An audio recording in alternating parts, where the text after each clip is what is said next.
खंडवा में असामाजिक तत्वों के खिलाफ मुस्लिम संगठन हुआ लामबंद, पुलिस प्रशासन को सौंपा ज्ञापन।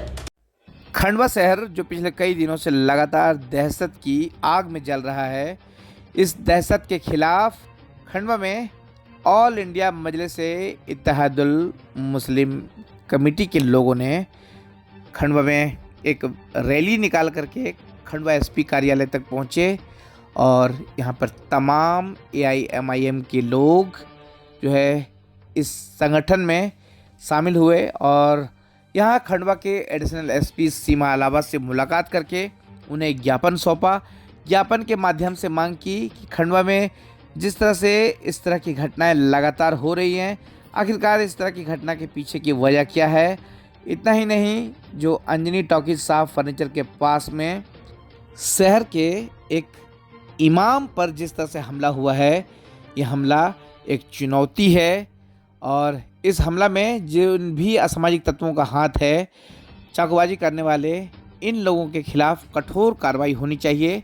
और जो आज सुबह सोमवार सुबह को फराज शेख जो अल्पसंख्यक नेता हैं, उनके ऊपर जिस तरह से हमला हुआ, इन हमलावरों के पीछे किसका हाथ है, पुलिस जल्द से जल्द इन हमलावरों का पता लगाए और हमलावरों को पता लगा करके उन्हें सलाखों के पीछे भेजे, क्योंकि शहर की जो अमन और शहर की जो फिज़ा है वो लगातार काफ़ी दहशत में होती जा रही है।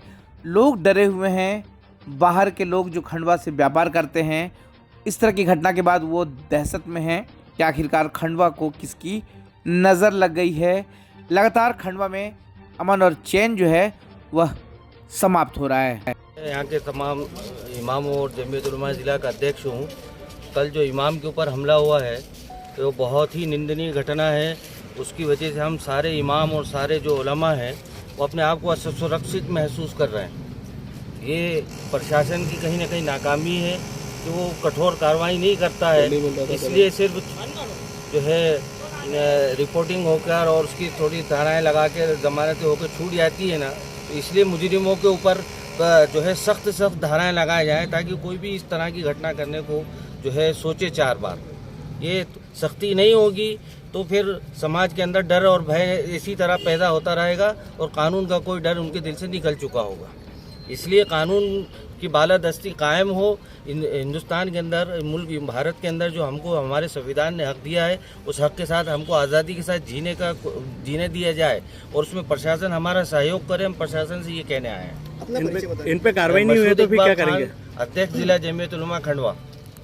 अच्छा, इन पे कार्रवाई नहीं होगी तो आगे और क्या करोगे? इन पे कार्रवाई नहीं होगी तो हम प्रशासन के जो कानून के संविधान के दायरे में रहकर हम हमारे अधिकार का प्रयोग करेंगे, धरना देंगे और जो है बात को आगे तक के पहुंचाएंगे। बिल्कुल। कल घटना घटित हुई थी। कल रात्रि जो 8 बजे अंजनी टाकीज के पास में एक मस्जिद के पेश इमाम के साथ में चाकूबाजी की घटना हुई और उसके थोड़ी देर बाद मस्जिद की गली में एक नमाजी के साथ में घटना हुई। उसके बाद आज सुबह प्रातः दलित मुस्लिम नेता इंजीनियर फराज शेख के ऊपर शिहाड़ा रोड के ऊपर उनके ऊपर भी जानलेवा हमला हुआ। तो हम लोग प्रशासन से मांगने करने आए थे कि ऐसे लोग कैसे खुले रह सकते हैं जो शहर की शांति और अमन को समाप्त करना चाहते हैं। ये लोग किसी धर्म या मजहब के लोग नहीं हो सकते। ये लोग सिर्फ और सिर्फ अराजक हैं जिनको शहर की शांति, अमन और भाईचारे से बिल्कुल नफरत है। तो हमारा प्रशासन से निवेदन है कि ऐसे नफरती लोगों पर तत्काल सख्त से सख्त कार्रवाई की जाए। इनके ऊपर रासुका जिला बदल की कार्रवाई की जाए और जिस प्रकार दिगर लोगों पे कार्रवाई होती है मकानों को तोड़ने की, उनकी संपत्तियों को जब्त करने की, उस तरीके की नफरत फैलाने वाले लोगों पर भी कार्रवाई होनी चाहिए। जाहिद अहमद खान, शहर अध्यक्ष एआईएमआईएम खंडवा।